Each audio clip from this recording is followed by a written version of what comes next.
Рисуем сосну в цвете. Мы с вами уже подготовили черно-белый рисунок. Можно оставить его таким в графике, а можно добавить в него цвета. Тогда мы смешиваем цвет индиго с изумрудным и добавляем темно-зеленого болотного цвета. И разбавляем это водой.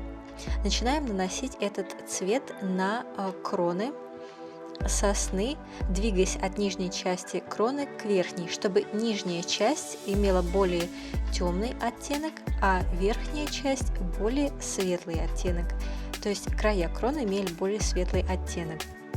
Моя бумага рисовая сильной текучести, поэтому цвет распространится намного дальше уже нанесенного края.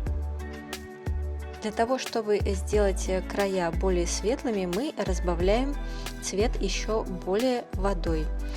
Как мы наносим цвет? Просто прижимая кисть к бумаге.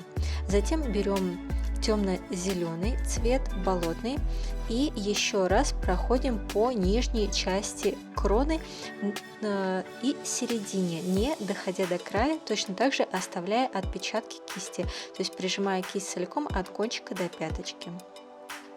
Теперь мы берем оранжевый цвет, ярко-оранжевый, разбавляем его водой, чтобы он был более прозрачным, и начинаем наносить этот цвет на кроны кустов.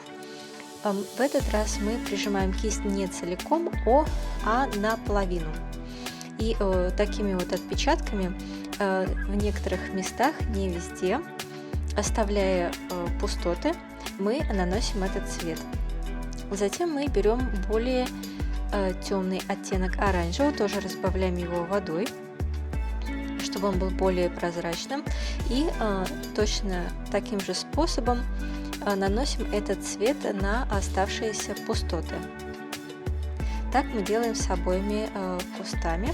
Затем мы берем бордовый цвет, тоже разбавляем его водой, чтобы он был более прозрачным, и также наносим на некоторые места на кроне кустов уже поверх имеющихся нанесенных красок.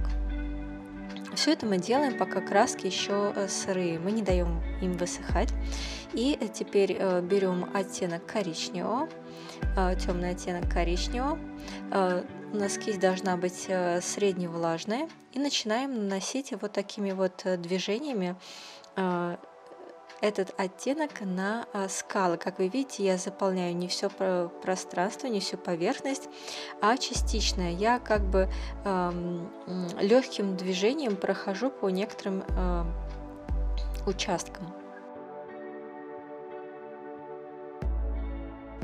Далее мы берем бордовый цвет, смешиваем его с коричневым, и этим оттенком проходим по некоторым участкам скал. Все это мы тоже делаем тогда, когда краска, предыдущий слой еще влажный.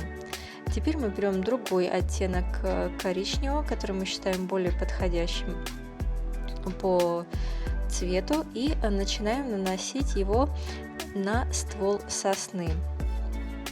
То есть мы просто его закрашиваем. В этот момент на кисти должно быть достаточное количество влаги, но не слишком много, чтобы краска не растекалась и не вышла за контуры.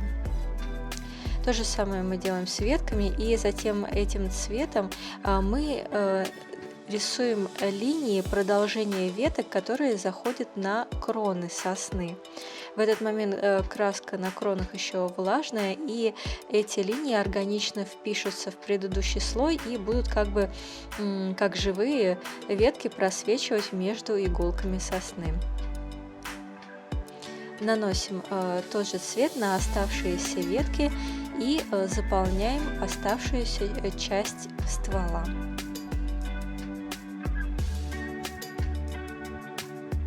Затем мы возьмем более темный оттенок коричневого.